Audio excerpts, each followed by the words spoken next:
तो stock market studies में फिर से एक बार आपको बहुत-बहुत स्वागत करता हूँ। तो आज मैं फिर से आपके सामने कुछ इंपॉर्टेंट कंपनी का अपडेट शेयर करने वाला हूँ, तो इस वीडियो को पूरा लास्ट तक देखिएगा।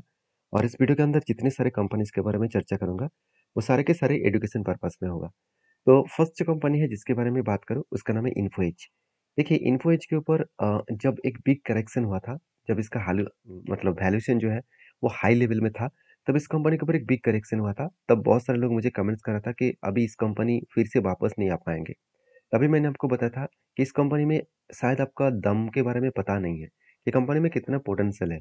देखिए कंपनी का अगर मार्केट शेयर के बारे में बात करूँ, तो ऑनलाइन जो जॉब पोर्टल्स है, उसके ऊपर कंपनी 78% मार्केट शेयर अकेला लेके रखा है। तो देखिए, अगर जॉब पोर्टल को सर्च करेंगे तो बहुत सारे कंपनीज मिल जाएगा।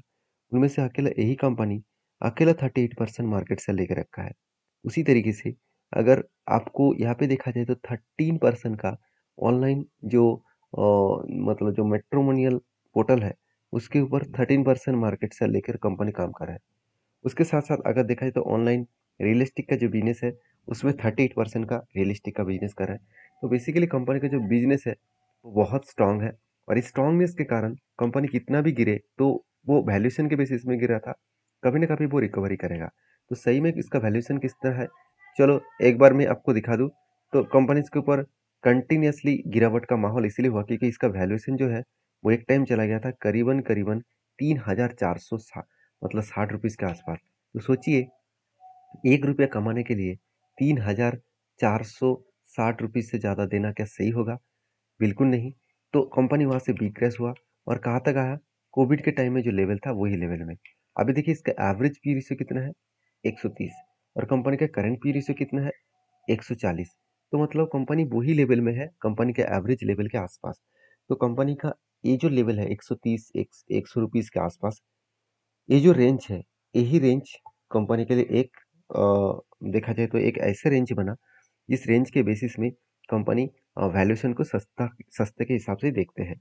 तो कंपनी के ऊपर क्या सही में बाकी डिटेल्स ठीक-ठाक है?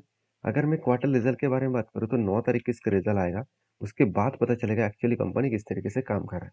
तो जिस तरीके से कंपनी का शेयर पैटर्न्स में देखने को मिला डेटा, तो मुझे लगता है अपकमिंग टाइम्स में एक अच्छा खासा धमाका कंपनी कर चुके हैं। तो उस बेसिस में कंपनी के ऊपर रिजल्ट भी अच्छा खासा आने का चांसेस है। क्योंकि देखिए लास्ट कुछ क्वार्टर्स में कंपनी का प्रॉफिट लगातार घटते चले गए। तो इसको रिकवरी करना कंपनी को पड़ेगा। अगर रिकवरी हुआ तो फिर से कंपनी आगे बढ़ सकते हैं। अभी कंपनी के ऊपर दिक्कत वाला बात क्या है, देखिए कंपनी के ऊपर जो ऑपरेटिंग प्रॉफिट है, वो देखा जाए तो ठीक-ठाक है।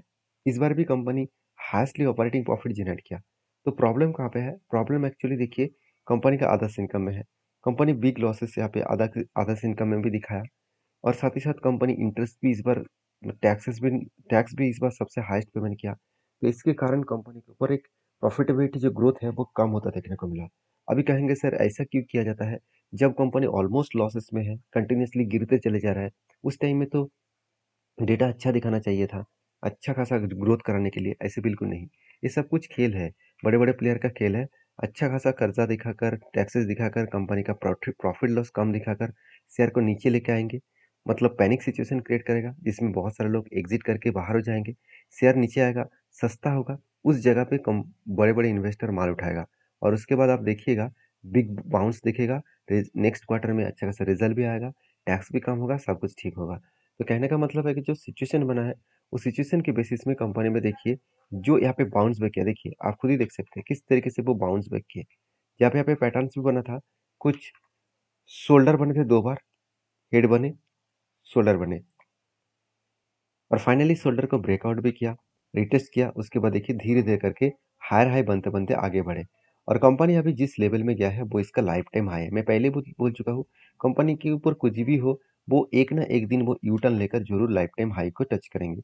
तो फाइनली लाइफ टाइम हाई तक कंपनी जा रहा है, उसके बाद कंपनी बाउंस बैक करेंगे, एक पैटर्न्स बनेगा, कप विथ हैनो पैटर्न्स बनेगा और फाइनली ब्रेकआउट होगा और ब्रेक बेस्ट तरीके से यहाँ पे टारगेट को वो अचीव करने का कोशिश करेगा।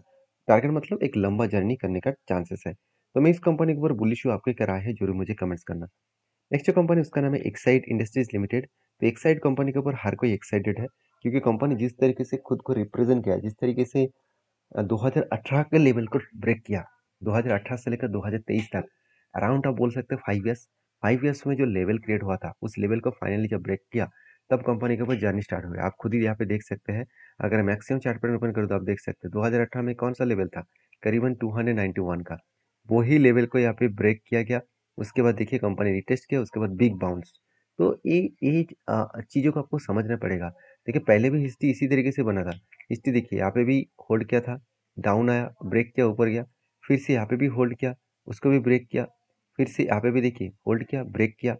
तो इसी तरीके से बार बार वो लेवल को ब्रेक करके ऊपर जा रहा है। यहाँ पे भी होल्ड करेगा और उसके बाद ब्रेक करेगा। तो कहने का मतलब है कि ये तो पैटर्न तो पता चल गया कि कंपनी हमेशा हाई ब्रेक करने के बाद ही ऊपर जा रहा है और उसके बाद नीचे एक करेक्शन देखने को मिला है। तो ये बात तो चलो मान लेता हूँ। क्या सही में कंपनी में दम है आगे बढ़ने का, क्या पोटेंशियल है? चलो वो आपको दिखा दूँ कंपनी के क्वार्टर रिजल्ट में। अगर रिजल्ट देखेंगे, कंपनी इस बार कंपनी का रिजल्ट पब्लिश किया, बहुत शानदार रिजल्ट पब्लिश किया, जो हर क्वार्टर्स को बीट करके आगे बढ़े हैं। उसके साथ साथ एक्सपेंस को मिटाने के बाद कंपनी का नेट प्रॉफिट थोड़ा सा यहाँ पे चेंजेस देखने को मिला। पिछले सालों की तुलना से इस बार नेट प्रॉफिट थोड़ा सा कम हो गया। अभी कम होने के पीछे कौन सा कारण है? देखिए टैक्स कंपनी इस बार ज़्यादा पेमेंट किया। दूसरी बात, कंपनी के आदर्श इनकम कम हो गया पिछले सालों की तुलना से। तीसरी बात, कंपनी का एक्सपेंस थोड़ा सा कम था पिछले बार, इस बार ज़्यादा हो गया। तो यही सारे कारण की वजह से कंपनी का नेट प्रॉफिट में थोड़ा सा इम्पैक्ट आया और इसका झटका डायरेक्टली चार्ट में आपको देखने को मिलेगा। अगर चार्ट में देखा जाए, देखिए कुछ दिनों से कंटिन्यूसली करेक्शन हो रहा है। अभी आप कहेंगे सर इस तरीके से करेक्शन क्यों हो रहा है? देखिए लंबा जर्नी होने के बाद, कंपनी इतनी शानदार जर्नी करने के बाद जब एक पैटर्न्स मुझे मिला था, कप विद हैंड पैटर्न्स, तो यहाँ पे मुझे एंट्री मिला। उसके बाद देखिए कंपनी रिटेस्ट किया, उस फाइनली टारगेट को अचीव किया और टारगेट अचीव होने के बाद देखिए कंपनी यहाँ पे होल्ड किया। उसके बाद कंपनी बाउंस भी किए थे और देखिए ऊपर साइड में एक क्या बना, एक हम शूटिंग स्टार जैसे कैंडल बने। जब भी टॉप साइड में एक शूटिंग स्टार जैसे कैंडल बनते हैं, चीज़ों को पहले समझिए। यहाँ पे कुछ इस तरीके से पैटर्न्स बना, एक शूटिंग स्टार जैसे कैंडल बने और नेक्स्ट डे में रेड कैंडल उसके नीचे क्लोजिंग दिया। तो इस तरीके से पैटर्न जब भी बने तो सोचना कंपनी के ऊपर वहाँ पे एक प्रेशराइज है, कंपनी वहाँ से एक अच्छा खासा गिरावट का माहौल दिखा सकते हैं और इस नीचे लेवल तक आ सकते हैं। इस नीचे लेवल तक आने के बाद अगर टच करें तो एक प्रेशराइज यहाँ पे बनता हुआ देखने को मिलेगा और मुझे लगता है जो सिचुएशन बने हैं उस सिचुएशन के बेसिस में कंपनी के ऊपर रिटेस्ट करने के बाद ही कंपनी यहाँ से बाउंस बैक कर सकते हैं। तो मैं तो इस कंपनी के ऊपर बुलिश हूँ। अभी मेरे फिलहाल के लिए कोई ट्रेड नहीं है, क्योंकि जब तक कोई पैटर्न्स ना बने तब तक मैं कोई ट्रेड नहीं लेता हूँ। हाँ, मुझे क्या एक पैटर्न्स तो दिखा, मगर उस पैटर्न्स के हिसाब से रेंज कितना बना वो एक बार आपको दिखा देता हूँ। अगर मैं टोटल रेंज के बारे में बात करूँ तो आप यहाँ पे देख सकते हैं कंपनी के यहाँ पे टोटल जो बाइंग का रेंज बने वो कितना, अराउंड अराउंड 17 to 18%, मतलब यहाँ पे 20% नहीं बने तो स्ट्रेटेजीज को मैं यूज़ नहीं करूँगा। उससे पहले यहाँ पे इसी तरीके से सेम टू सेम एक बाइंग स्ट्रेटेजी मिला जो 50% के आसपास है, मतलब इस नीचे लेवल को टच करना पड़ेगा तब एंट्री बनेगा और इस हाई लेवल तक इसका टारगेट में जरूर लूंगा। तो यहाँ से इंतजार करना पड़ेगा। तो अभी आपकी क्या राय है जरूर मुझे कमेंट्स करके बताना। नेक्स्ट जो कंपनी उसका नाम है सीजी पावर इंडस्ट्रियल सॉल्यूशंस। तो सीजी पावर के ऊपर बहुत अपडेट, बड़ा अपडेट है, क्योंकि सीजी पावर बेसिकली देखा जाए इसको पेयर ग्रुप से बात करूँ तो company capital goods electric equipments बनाने वाला कंपनी है। और सीजी पावर के ऊपर मुझे बहुत दिनों से कमेंट किया जा रहा था कि सर एक बार इसके ऊपर जरूर वीडियो बना के शेयर करिए, क्योंकि क्या सही में इस कंपनी वैल्यूएशन सस्ता है? अगर इसका वैल्यूएशन देखो तो इंडस्ट्रीज पी रेशियो से बहुत हाई है। कितना हाई है? इसका पी रेशियो देखा जाए तो कंपनी आज लाइफ टाइम का जो हाई पी रेशियो है उसी लेवल को ब्रेक करने का कोशिश कर रहा है। मतलब एक लंबा जर्नी कंपनी कर चुका है। इसी जर्नी के बेसिस में कंपनी के ऊपर एक बिग मतलब जर्नी यहाँ पे देखने को मिला, बिग एक ट्रेंडिंग देखने को मिला। तो मुझे लगता है जो यहाँ पे सीजी पावर का डेटा है उस डेटा के हिसाब से बात करूँ तो कंपनी का जो पी रेशियो है 124 के आसपास है और कंपनी का आर एंड आर आपको दोनों ही बेस्ट तरीके से आपको देखने को मिला। तो ऑब्वियसली कंपनी के ऊपर जो अच्छा खासा यहाँ पे जर्नी है उस जर्नी के बेसिस पे कंपनी के ऊपर बेस्ट तरीके से सिचुएशन देखने को मिला, जो कंपनी को आगे बढ़ाने के लिए काफ़ी है। तो बाकी आप देखेंगे तो कंपनी के ऊपर क्वार्टरली जो रिजल्ट है, इस बार भी रिजल्ट कंपनी अच्छा खासा रिप्रेजेंट किया और उसके लिए कंपनी का ऑपरेटिंग प्रॉफिट मार्जिन भी ग्रोथ होता देखने को मिले। और कंपनी का नेट प्रॉफिट देखिए पिछले साल में 204 था, इस बार 240 करोड़ बने, मतलब यहाँ पे भी ठीक ठाक है। तो सीजी पावर के ऊपर जिस तरीके से ग्रोथ हो रहा है वो आगे तो बढ़ेगा। थोड़ा सा दिक्कत यही है कि कंपनी का वैल्यूएशन ज़्यादा है, उस वैल्यूएशन के ऊपर थोड़ा सा करेक्शन यहाँ पे हो सकते हैं। बाकी सीजी पावर के ऊपर बैलेंस शीट के हिसाब से बात करूँ तो आप देख सकते हैं कंपनी के जो फिक्स्ड एसेट है वो लगातार बढ़ते चले गए।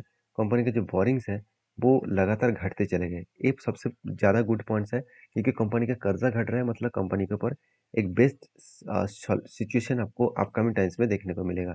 अभी कंपनीज के ऊपर एज ए इन्वेस्टर, प्रोमोटर से लेकर एफआईडीएस पब्लिक, हर किसी ने इस कंपनी के ऊपर निवेश करके रखे हैं।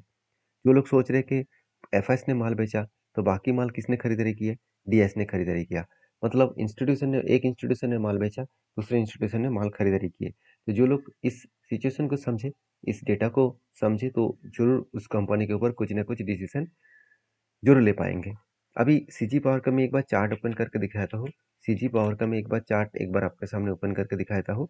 तो देखिए सीजी पावर के ऊपर कंटिन्यूसली एक ट्रेंडिंग के बेसिस में कंपनी लगातार हायर हाई करते करते आगे बढ़ रहा है, क्योंकि कंपनी के ऊपर जो पैटर्न्स बना था, यहाँ पे भी एक पैटर्न्स बना था, और उसके बाद कंपनी इस लेवल को ब्रेक करने के बाद ऊपर गया।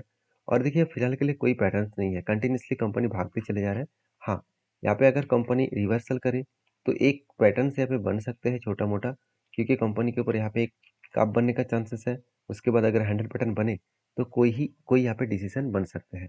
तो फिलहाल के लिए मैं इंतजार करूंगा कोई नया फ्रेश एंट्री लेने के लिए। तो तब तक के लिए मैं इस कंपनी के ऊपर कोई भी डिसीजन नहीं लूंगा। तो ये वीडियो टोटली एजुकेशन पर्पस में था।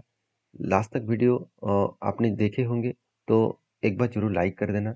और हाँ, लास्ट जो कंपनी उसके नाम है फ्रैंकलिन इंडस्ट्रीज लिमिटेड। तो बेसिकली एक नैनो कैप टाइप कंपनी है, और कंपनी के ऊपर गुड अपडेट यही है कि कंपनी के ऊपर स्प्लिट देने वाले हैं।